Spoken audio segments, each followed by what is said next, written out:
Okay, first off, I want to thank the grace of heaven and the virtues of the masters, the mercy of the grand predecessor, transmitting masters, lecturers, everyone else here, to talk more about Confucius. This is, kind of, I call it the essence of Confucianism, his teaching, I guess, what he's, the main point of what he's teaching. Again, his birthday wasn't mentioned earlier, but it's this coming Wednesday. Well, it happens to fall on this coming Wednesday on our calendar, but right. Okay.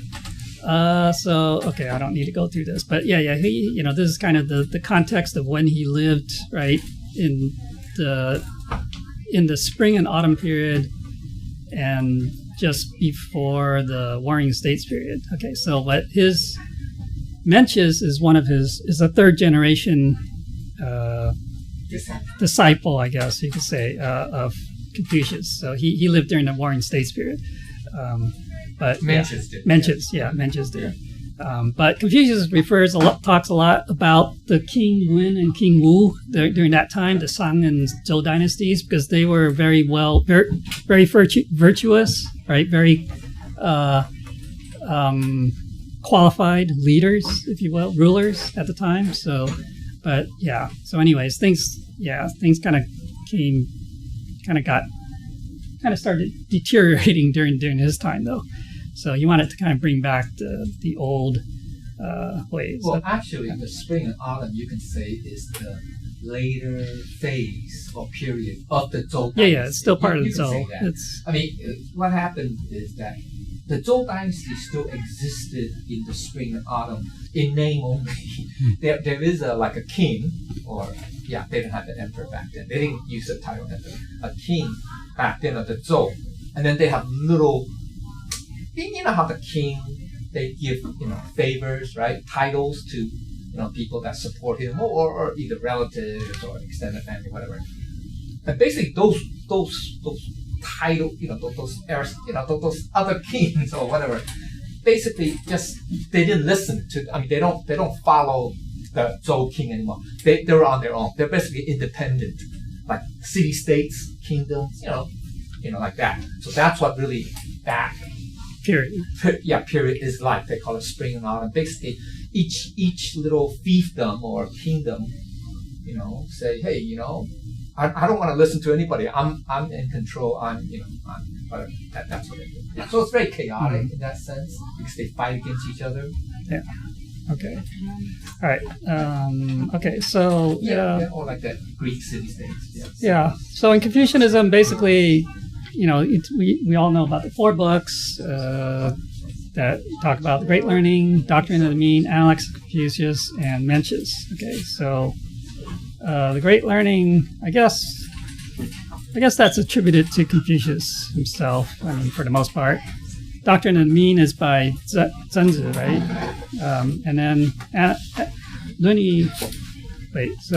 guess probably Zishi, and then Mencius wrote the other book. But Confucius referred to these other books. He actually compiled and edited these 5. We call it 5 classics, right? So these refer to the earlier periods, right? So the Book of Poetry, Book of History, Book of Rites, Book of Changes, and then Spring and Autumn Annals, right? So he was writing about that period of time. But I mean, we're supposed to be kind of somewhat familiar with some of these things, but okay. So Mencius, later on, Mencius talked about, Confucius' teachings, his philosophy. So here's an example, right? So for when a child falls into a well, right, witnesses would feel alarm and distress, right? Not to gain friendship with the child's parents, nor to seek praise of their neighbors or friends, nor because they dislike the reputation or, having a bad reputation that they didn't, help the child. So this feeling of commiseration is beginning, or sympathy or empathy is the beginning of humanity. The feeling of shame and dislike is the beginning of righteousness. Or you can say the feeling of guilt, maybe. The feeling of deference and compliance is the beginning of propriety. The feeling of right and wrong is the beginning of wisdom. So those kind of 4, he says the 4 beginnings, just like we have 4 limbs, right? So having these 4 beginnings, but saying that we cannot develop them is destroy ourselves. So yeah, I mean, these are very like innate qualities of the humanity. So Mencius, was of the school that Confucius, a school of the basically human nature. Well, you say human nature, but our nature is inherently good or benevolent, right? Because, from a Buddhist point of view, you talk about the Buddha nature, right? So we talk about the true nature, and that is really inherently good. But we can still be influenced by the environment, right? We can. So a lot of that's why Confucius emphasized a lot on teaching, right? Education, right? So if people are taught the wrong way, taught poorly, or taught the bad things, then they might go that way, become bad, be influenced by the environment. So teaching is very important to Confucius, right? Or education. But inherently, inside there is that goodness, you can say, that benevolence.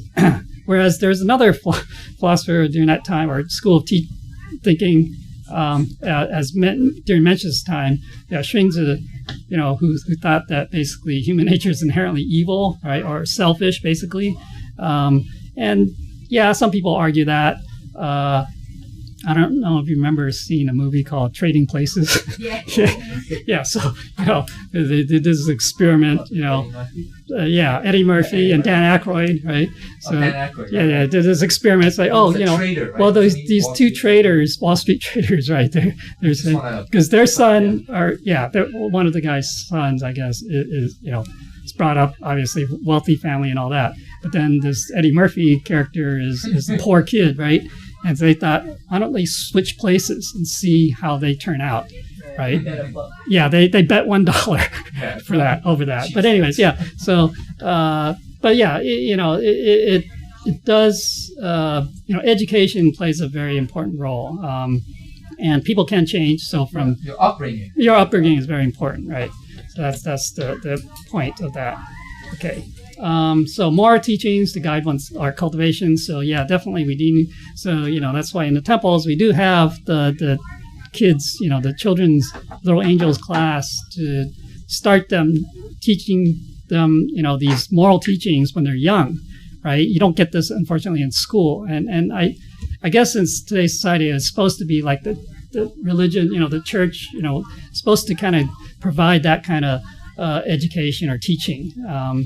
But today it's more too secular, if you will. It's too a lot of people that don't go to church or even in the church, maybe they don't really get enough of that teaching.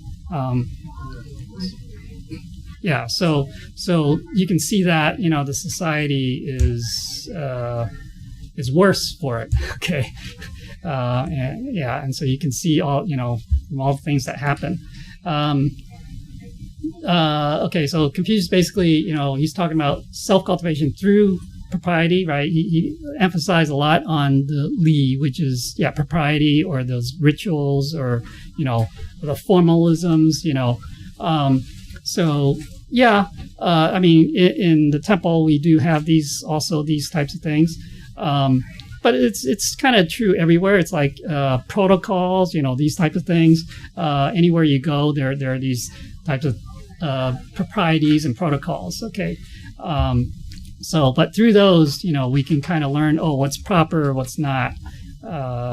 Okay. Well, because that's very, you can say, very fundamental, basic, it's like common sense or basic courtesy, courtesy. Right. They call it common courtesy. I mean, if you really want to put it on a very, very basic level, common courtesy. And it's a starting point, let's put it that, because, Confucius is not going to talk about high abstract, theory, right? Because, people are so, misguided. I mean, so it's very parallel to what Buddha's 3 non-outflow studies, right? Yeah, right? It's basic stuff. Yeah. What's the 3 non-outflow studies? Anybody know? It's precepts, or you can say precepts, right? Meditation and wisdom. So the first one is precepts. Precepts means what's right, what's wrong. I mean, if you really want to be very strict. And propriety is part of the precept. Yeah, you can say it. Yeah, precept is kind of broad, you can say, right? So propriety is that. So it's very similar. You know what I'm saying? Yeah. Makes sense, right? Yeah, Makes I mean, sense. yeah, it's just things that we do in everyday life. I mean, that affect us in our daily life. How do we behave as a human being? Right. Right? Yeah, and then later on in later dynasties, they have these Neo-Confucians who are kind of also influenced. They borrow from Buddhism and Taoism philosophy. They add them, put it all together. Okay, so so here this is the first thing quote from the Doctrine of the Mean. Right? It says what heaven confers is called nature. Accordance with this nature is called the way, or the Tao. Cultivating the way is called the practice, or say education or whatever. But so this is actually, it's essence, function, and manifestation. Actually, okay, these three parts. Okay, so in the Tao we talk about essence, function, manifestation. That's what it is. Okay, so basically, what are we talking? Application. Yeah, application. So Confucius talks about the junzi. Okay, the junzi again is the superior person. Back then, of course, they used the term also to refer to like the rulers and those noble people, noble ranks, right? But that's kind of the common use. But here specifically, he's talking about more like a enlightened person, superior person. He's very virtuous, awakened, very virtuous, right? Similar to Buddha's called awakened. Yeah, so you can say it's like a saint or something like that, right? So this person would be the role model, a model for people to follow. Okay, so ideally back then, well, already by the time of Confucius, the rulers were no longer like that. Okay, so because they're fighting and all that. So corrupt. But the earlier time, like King Wen, King Wu, and then earlier, those 5 sovereigns or whatever, all those that came before, they were like junzi. Okay, so they were very virtuous. Okay.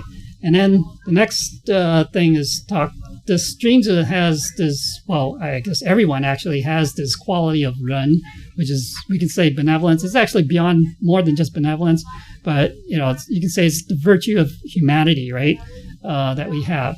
And then in its application, so it's like, these 3, 1, 2, 3, then, which is zongsu, which is basically, you can say reciprocity is one way to talk about, part of that application, which is kind of like, in the Tao, in Lao Tzu would talk about ganin. Okay, so basically a response. You get based on what we do, there's a response. Okay, and so reciprocity, basically the golden rule. Okay, the golden rule. That's one way. That's one interpretation. One aspect of this reciprocity. Okay, what that is. Zongsu is very. You can say it's pretty broad, but it's pretty broad, and also it has different levels of meaning. Yeah. At the highest level, you can say it's 如是, very similar to 如是, suchness. Yeah. But that comes from your Buddha nature. So. Yeah. So, and then. So the other aspects of his teachings, talk about sincerity or faith, faith, trustworthiness, sincerity, courage, respect, and then he does talk about like the 5 constant virtues, the 5 cardinal relationships, and 8 virtues. Okay, so I'm going to kind of go through each of these things. Okay. Whoops. Okay. So. So here's a quote also, of all that heaven has produced and earth nourishes, the greatest is man. Heaven's purpose is contained in our nature. Okay, so you can say that we have this God-given, you can say, say heaven, but God-given nature, this divine nature, if you will, this that true nature, Buddha nature, true nature. It's different from human nature, so you distinguish that. Right. So the human nature, this is the essence. Okay, this is our essence. Whereas the human true self. Yeah, the true self. Our human nature is because we're born as a human. Then in this world, in this world of duality, this yin and yang world, that our human nature can be both.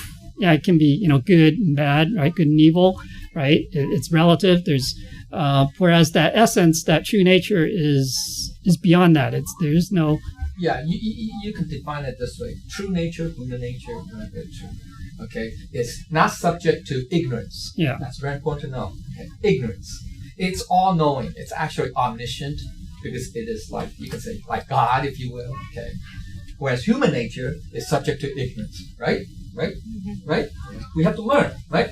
When a baby is born, even though it has the true nature, but because it's in a form, in a human body now, therefore it has human nature, right? And this human nature then is subject to ignorance. In other words, the baby has to learn how to talk, how to walk, how to do all those things, right? Isn't that right? Okay, so that's it, and that's why it's also good and evil. From the very first slide you have talking about, Mencius is talking about the inherent. What Mencius is talking about is really talking about that true nature. Yeah, right. That's what he was referring to. Whereas the junzi was talking about the human nature aspect, and unfortunately he takes one extreme, which is that it is pure evil, right? Other people say, and not pure evil, it's subject to whatever. But another philosopher also say, well, it's like a blackboard. It's neither, but it could be good or it could be bad due to external influences or ignorance, you can say, or whatever. Okay? Yeah. So, okay. All right. Okay. So talking about the junzi then, so basically, heaven's purpose is contained in our nature because we are of heaven, if you will, of God. I mean, we have that essence, the same essence. And so the purpose, we have that. It's even though animals have an essence too, have this that essence gives us life. Okay, but anyways, okay. So the great man who is he who does not lose his child heart. That original heart. We talk about the original heart or original, the original good heart with which every man is born. Right. So that's what Mencius is talking about. That unfortunately we kind of lose it because of either the environment, including our senses, right? Because through our interaction through our senses. So Buddha talks about the six portal or the sense portals, right? That and which we interact or deal with the world as the five skandhas, right? And that's the false reality. Okay. So this junzi or spirit person seeks what he seeks is within himself, whereas what the petty man seeks is in others, right? So basically, they all look within, right? So normal people, I see stuff that other, I want, right? Things that are outside. So basically, material stuff. And whereas, or it could be like things, I'm very envious or jealous, I want something that the other person got. But the superior person, this junzi, only is content, right? Is very content and satisfied with what he has. And so he seeks that happiness or that truth within himself. Okay, so it's not elsewhere. And in Buddhism, same thing. It's like the truth, it's all within ourselves. Okay, so that because we already have that Buddha nature, that essence is there. Okay, so we don't need to seek anything outside, right? So superior man does not set his mind either for or against, he will follow what is right. So this is, we tend to take sides as humans, so again, the human nature, it can good and bad or whatever, or we pick sides, right? Whereas the right way, the one who has the wisdom, right, this junzi, only follows what is right and proper. Okay, so it may not necessarily. I mean, we try to distinguish what is right and wrong, but the problem is when even though we might say there may be a right and wrong in a situation, but picking a side or saying, this is right and that is wrong, may not be the right thing or the good thing to do, because it can create conflict and disharmony. Okay, so what's more important is really what should be harmonious.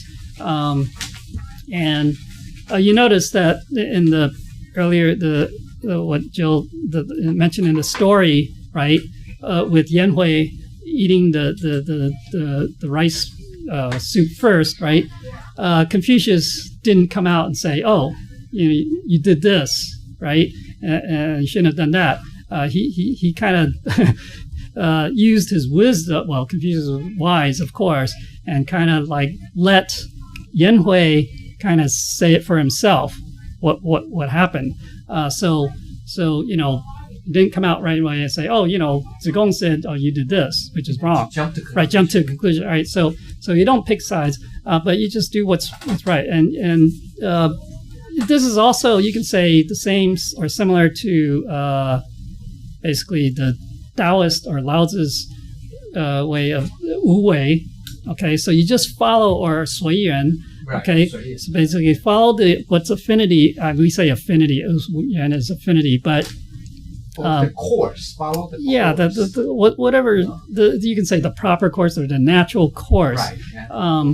Yeah. And so we don't try to, because as soon as we say, it's this or that, then that's our human self, our human consciousness that's involved in making a decision. Coming to a conclusion, right? Yeah, it's like in law nowadays. They say, you have to follow through the system. Go through. You can't just a process. Jump right. They call it something legal process. Or I forgot. There's a term. Right? You have to go through that. You can't just say, immediately say, Right. Similar. Yeah. Similar. Parallel. Okay. So. Something like that. And the superior man is modest in his speech, but exceeds in his actions. The superior man acts before he speaks, and afterwards speaks according to his actions. So, basically, that junzi or superior person does not. What if they talk? Actually, they do. so they act according to what they say. Okay, so it's not like they just talk a lot, but they don't do. Right. Okay, so and also they don't like start saying, look what I did, after they did boast. it. They don't boast, or they're very modest. Okay, so that's another quality that a junzi superior person would have, right? The superior person also thinks always of virtues, but the common man thinks of comfort, right? So again, for most people, they're just beholden to their senses, right? Say, I like to look at good things. I like, beautiful things. I like to hear beautiful sounds. I, taste good stuff, feel good, all these things. That's the common person, but the superior person doesn't worry about those things. So if you look at Yan Hui, he's very poor, but he was very content, very happy, because he had the Tao and he know the truth, and so he was very content. So, virtues are more important for such a person. Okay. The superior person will watch over himself when he is alone. Right? He examines his heart that there may be nothing wrong there and that he may not have no cause of dissatisfaction with himself. Okay. So, again, very mindful, very aware of themselves, as opposed to pointing out what other people, the faults of others. Okay, so making sure that they themselves have no faults, right? So that's very important. That's another characteristic here. That again, these are so all these things that we're talking about is actually for a cultivator. For us as cultivators, we need to do these. Also learn this way. Okay. So especially when we're alone, we think, I can relax, I can, forget about the principles, and just act any way I want when no one's watching. But that's not the case, actually. Heaven and earth, saints, Buddhas, they're all watching. Okay, so even our conscience, right, is aware of that. So we cannot let our guard down just because no one else is watching, right? Here, okay. So the wheel of fortune turns around incessantly, and who can say to himself, I shall today be uppermost, right? Because in this world, we live in a relative world, right? There's no, I'm always the best. I am the best, right? There's no such thing. The next day, someone better will come over. Okay, so basically, and a lot also depends on our, you can say, our karmic fortune, right? Depends on our karma. Right? Today I may be rich, but then the next day I may lose everything. Okay, so we shouldn't be too proud or too, basically that I'm better than other people right now, but that could just be in this moment. Okay, so things can change. So again, the superior person, the junzi, would not say anything like that. So they wouldn't be, arrogant, in other words. Okay. But So, yeah. I'm a little confused here. When we were talking about the life of Confucius, Yes. there was an example of him being stuffy and arrogant. That probably when he was young.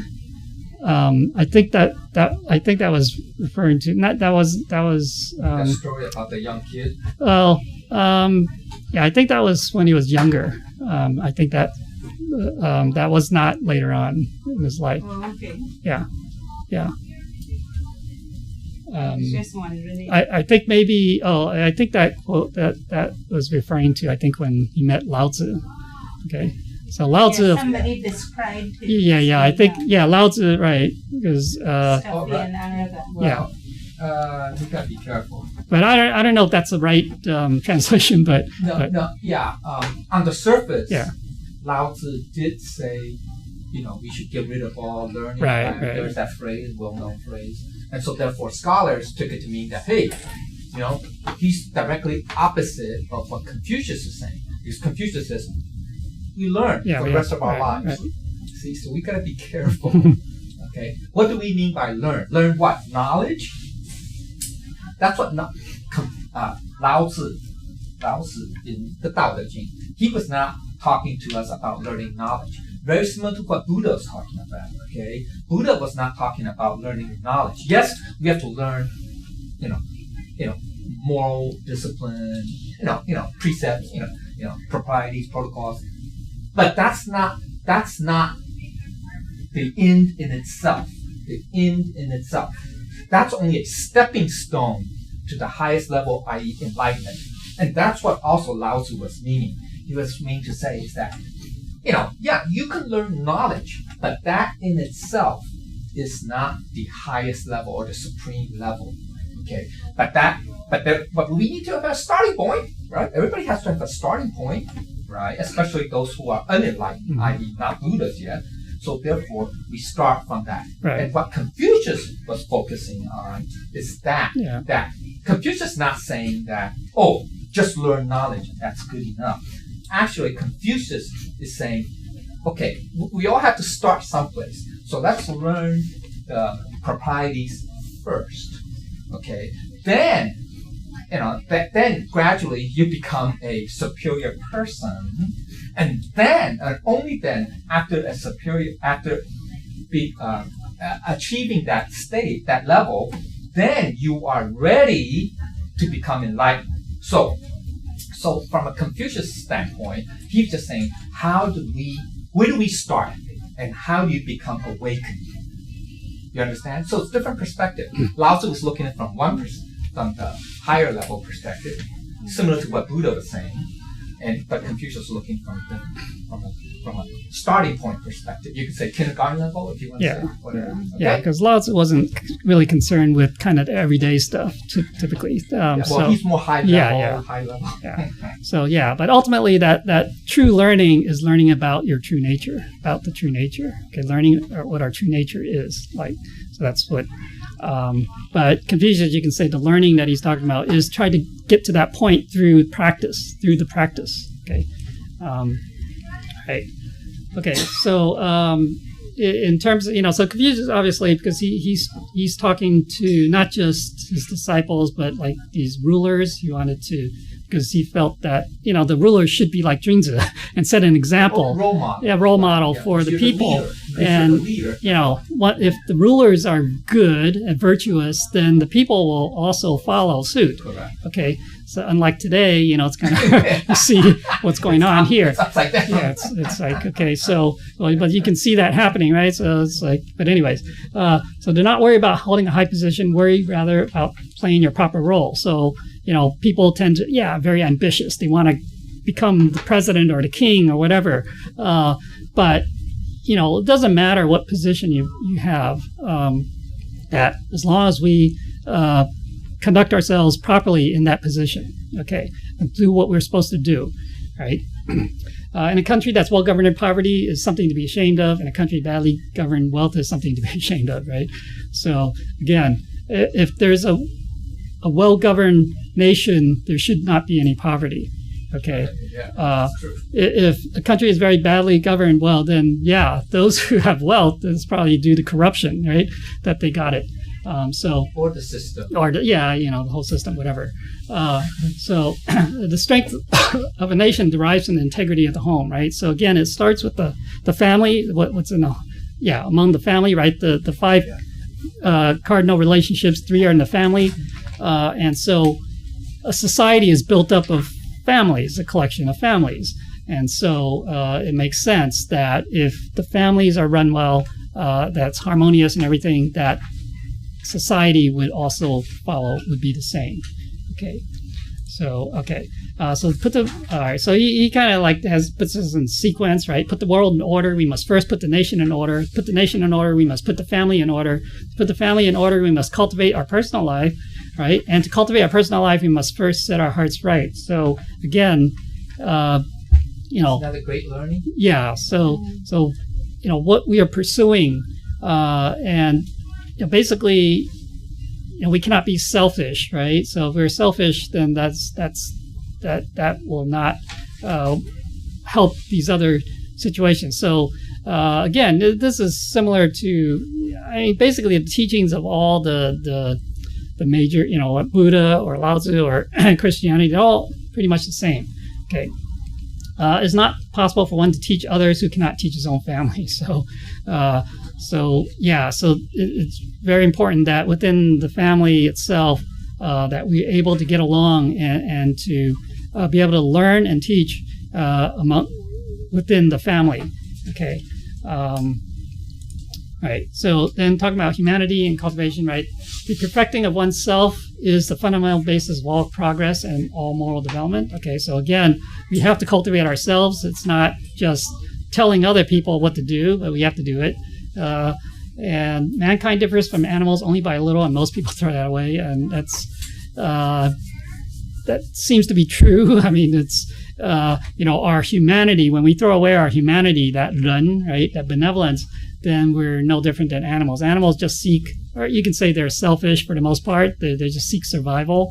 And humans, when they throw away their humanity, they're just like that.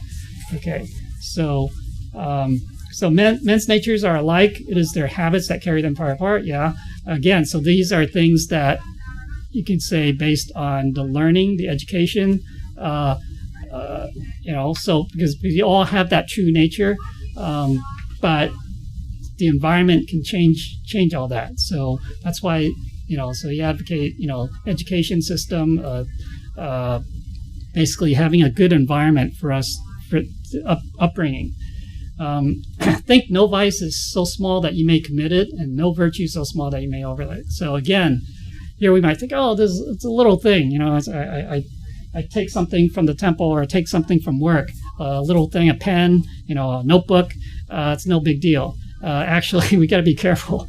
Okay, so he's saying that nothing is too little to overlook, to say, that's no big deal.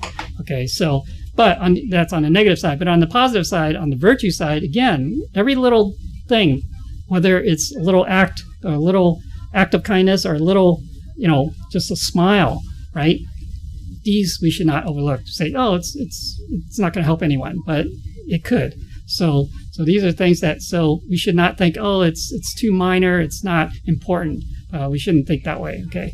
And then I've never seen a man as fond of virtue as a woman. Again, people tend to look at external beauty and things like that as opposed to true virtue. Okay.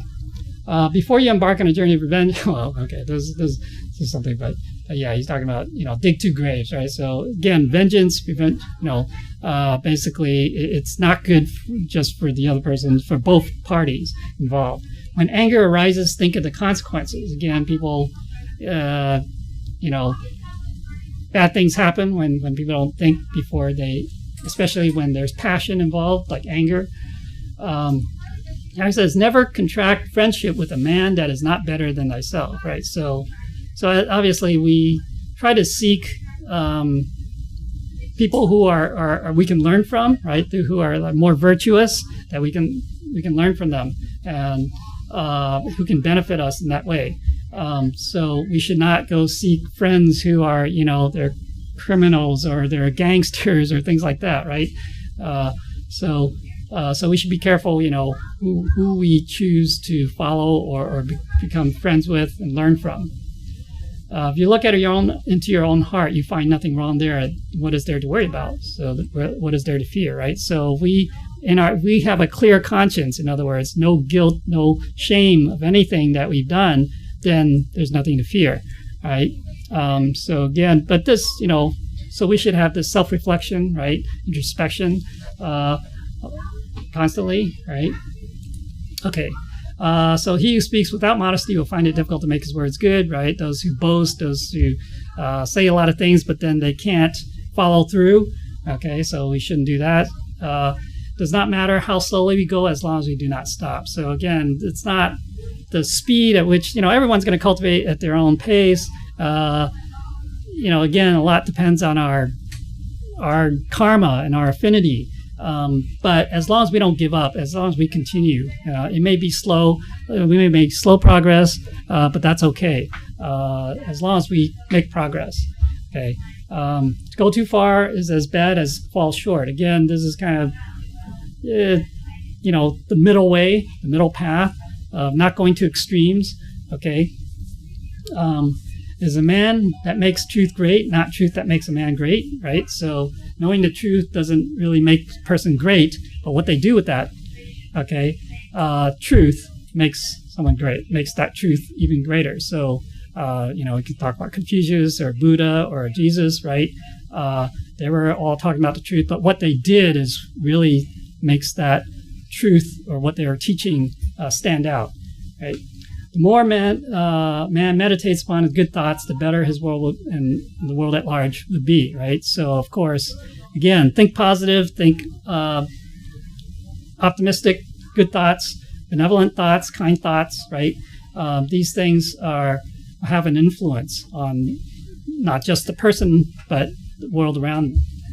Okay. So when we see men of contrary character, we should turn inwards and examine ourselves. Yeah. So again, when we see the faults of others or see a bad person, we don't just, point the finger at them and say, oh, this person's bad, whatever. We should self-reflect. Okay. And just like, when we have like channeling in the Buddhas, they give us teachings, they say things, we should always use those guidance, or their advice, and use it on ourselves rather than say, oh, see what the Buddha said to you, use it on a person, say, hey, the Buddha is talking about you. No, we need to reflect on ourselves all the time. Okay, so again, no pointing of fingers. Okay, so a man who has committed a mistake and doesn't correct it is committing another mistake. So this is like, so we have, anytime we find out we did something wrong, then we need to correct and stop it and correct ourselves. So Yan Hui, he's famous for not making a second mistake. Okay, so he always corrects his mistakes, and then ultimately he doesn't make any more mistakes. Okay, so that is the ultimate, right? Better a diamond with a flaw than a pebble without, right? So we have that great potential because we have that Buddha nature, that true nature, that we can become saints, we can become Buddhas. But, although we have flaws in our human nature, that's better than being something that has, let's say, that they don't have that innate quality of like a true nature. Okay, so again, it's we should make good use of that and realize that, yeah, we're not perfect, but we have that potential, right, to become, yeah, you can say ultimately he's perfect, right, as Buddha is. Okay, when it is obvious that the goals cannot be reached, don't adjust the goals, adjust the action steps. Now, you're saying that basically, let's say I made a vow, and, it's like, after a few years or, after a certain period of time, it's like, I can't achieve it. And say, I give up. I'm going to make a lesser vow or a lesser goal. But he's saying that don't give up on that goal, that original vow or goal, that we should change how we go about trying to achieve it. Okay, so that's something that is a different way of looking at it. Okay, but this, basically, so once we make a goal that we not change, waver from that. All right. So we should always try our best to achieve it and change our ways, because a lot of times it's really our method or the way we're going about it or the way we see things, view things, that it becomes a hindrance or a obstacle for us achieving that goal. So then we have to change that. Okay. So again, that's through more self-reflection, if you will. Okay. Things that are done, it is needless to speak about. Things that are past, it is needless to blame, right? A lot of times people talk about, what someone did in the past, and they keep bringing it up. But actually, what's past is past. You can't change that. But we should focus on the here and now and going forward, what can be done to make the best of things, all right, going forward. Okay, so he talks about 5 things constitute perfect virtue: gravity or seriousness, you can say, magnanimity, earnestness, sincerity, and kindness. Okay, so again, these qualities that we should have. It is easy to hate and is difficult to love. Yeah. This is how the whole scheme of things works. All good things are difficult to achieve, and bad things are very easy to get, right? So people take the easy way, right? And so they take the path of, basically, the water is flowing down towards the lowest point, and people kind of go with that, but we have to kind of go the other way, go upstream. All right, go against that flow, that natural flow, this quote-unquote natural flow. This is not the natural thing that we were talking about earlier. Natural being following our true nature, our Buddha nature. But the natural is what people are finding, the external environment, how other people are going following their senses. That's kind of the flow that we have to go against. Okay. It's easy to dislike and hate things as opposed to really love and accept things. Right? Yeah, that flow means to follow our passions. Yeah, passions, senses, desire, right, desires, right.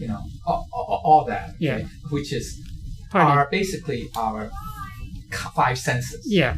Essentially. Yeah. That's what it is. Yeah.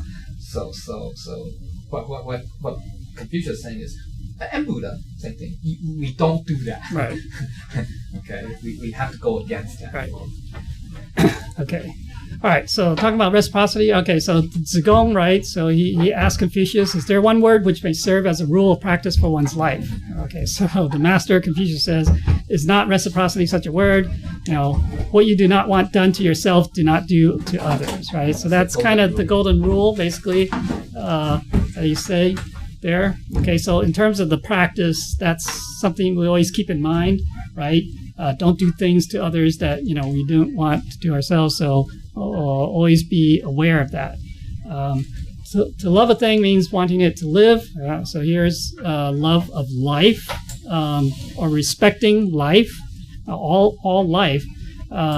So if we love the animal, we should not be eating them, right? For example. Yeah. He who wishes to secure good of others has already secured his own. Again, so basically helping others, being unselfish and helping others. When we do that, we're actually already helping ourselves. So we don't have to worry about, trying to look after ourselves, explicitly. We just help others, and we will be helped as well. Okay. Forget injuries, never forget kindnesses. Again, back then it's like if we are the beneficiary of something, some kindness, that's something in the past. Today, maybe is a little bit of it, but in the past it's more, they have to baoen, which is to basically requite that grace or beneficence. Yeah. So, and that was very important to people. And so that's something that we should keep in mind too. Yeah. But things that other people have done, said, or did to us, that maybe that harm us or injure us, we should just forget about it, let it go, right? So again, this is similar to what Jesus is saying too, right? Okay.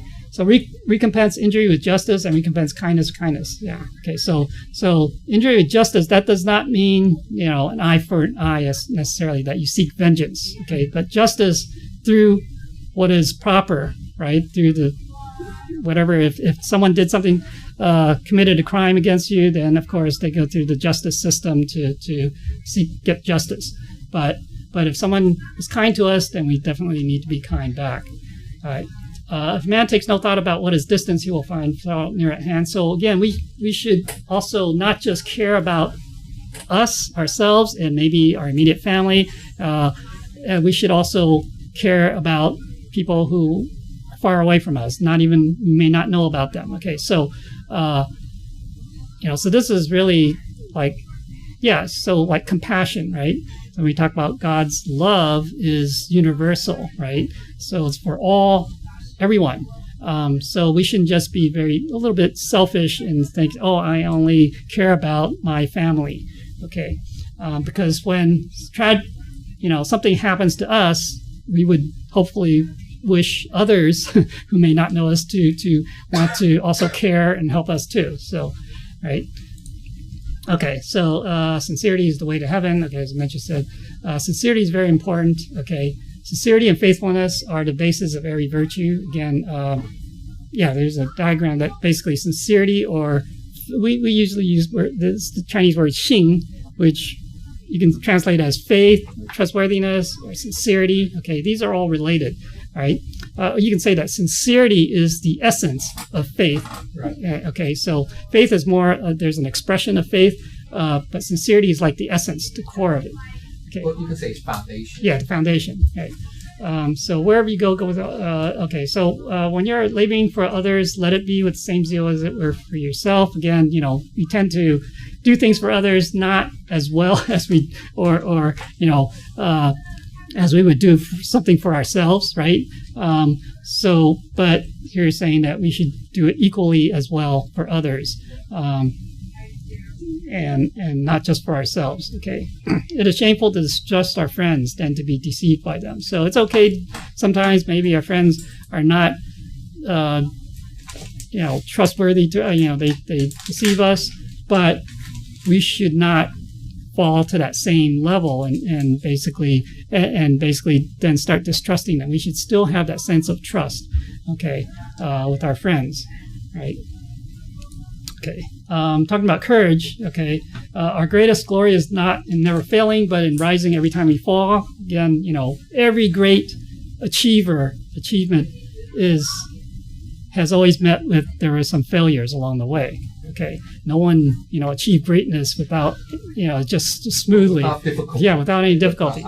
So again, this is saying, we have to have that courage to continue to move on from any failure, and to hopefully we learn from it and we improve ourselves every time.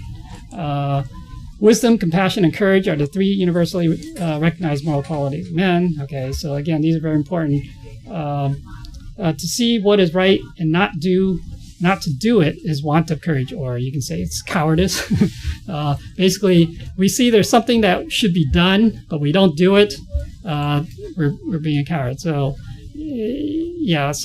sometimes you see an injustice being done, and we don't try to intervene. Then, intervene doesn't mean we have to necessarily get physically involved. We can call 911 or whatever. Get other people involved, the authorities involved, and that's fine too. But it's like we should not care, right? Okay, when we see something that needs to be done.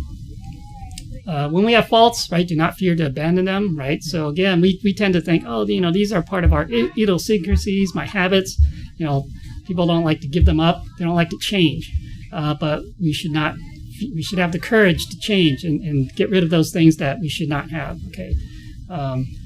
He who conquers himself is the mightiest warrior, right? So we say, a person who conquers others is a hero, but a person who can conquer himself is basically all these the human nature, if you will, is really a saint or someone who's enlightened. Okay.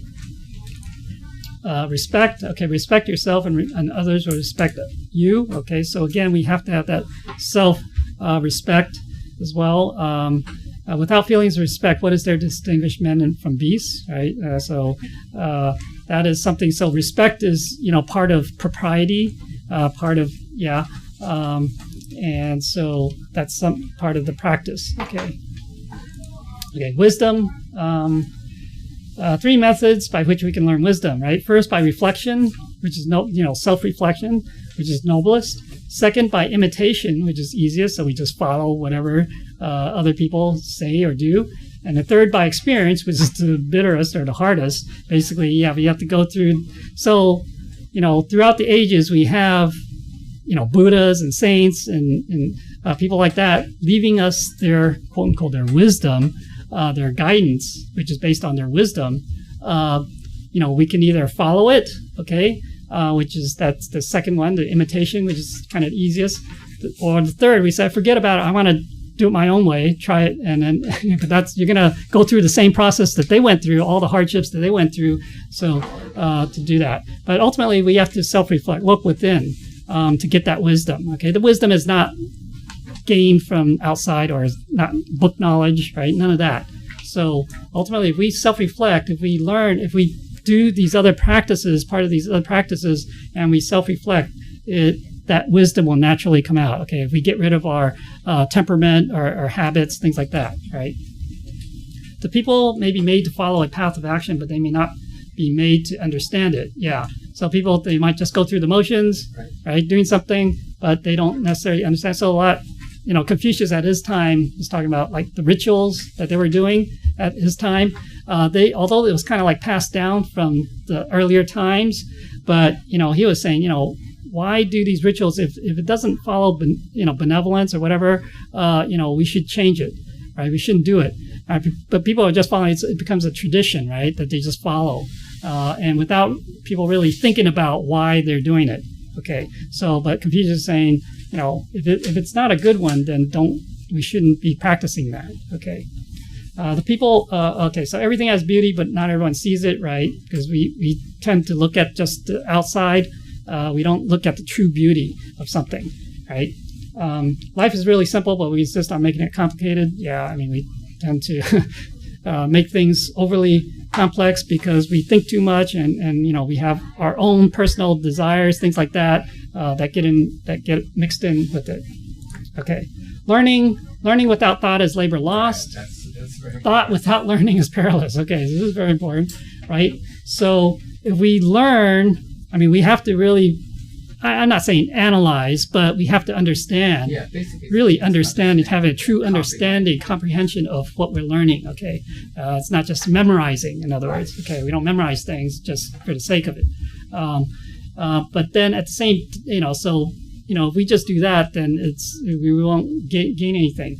And then at the same time, thought without learning is perilous. So if we just think without really learning the true principles, right? And we just think our own way, any way we want, that can be very dangerous. We have the wrong views, right? And then we think along that path that leads... Impulsive. Yeah, it can be impulses, yeah. Okay. You cannot open a book without learning something, right? So basically he's saying that we can learn something from anything, okay? Any book or whatever, any scriptures, but we can learn from anything, anywhere.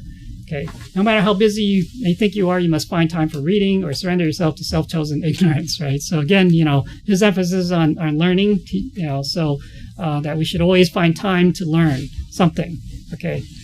I hear and I forget. I see and I remember. I do and I understand. So again, it's not just learning. We have to practice. We do it. If we do it, then we'll understand. So these like the 3 different levels, right? If I just hear it, so a lot of people, they come to class, goes in one year, goes out the other, okay? But if I see it, okay, you see them performing something, and then you can kind of remember it a little bit more, but then actually we have to do it, practice it ourselves. When we can practice ourselves, then we can truly have a better understanding, and we'll definitely remember it, okay? So it does not matter how slowly you go as long as you do not stop, okay? So that was said earlier. Study the past if you would define the future. Again, we learn from the past, learn from history, that we don't repeat those mistakes from history, from our past, okay? Ignorance is the night of the mind, but a night without moon or stars, yeah. So ignorance again. So learning, kind of is supposed to overcome this ignorance. If I am with two other men, right, they will be my teachers. I will pick the good points of one and imitate them, and the bad points of the other and correct them in myself. Again, this is kind of what mentioned earlier. Basically, we can learn from others, anyone, but we learn the good things from them. But if there are any bad points, then we need to look at ourselves, reflect on ourselves, whether those are things that we do that we need to correct. Okay. So real knowledge is to know the extent of one's ignorance. Learn as though you would never be able to master it. Hold it as though you would be in fear of losing it. That second to the last one is very similar to what Socrates said. Yeah. He said, "I know only that I know nothing." Yeah. So it's not knowledge. It's not real knowledge. Right. It's more advanced if you want to go to the higher. It's like an awareness. Yeah. Okay. It's the Bodhi mind. It's really if you want to go to the higher level. Right. Okay. So this learning again is like we can never achieve the total learning of something necessarily, and so but we keep at it, and what we've learned, we should not just discard it, forget it. Okay. All right. So there's the talking about the 5 constant virtues. So sincerity basically, you can call it faith or trustworthiness. Those are all part of that.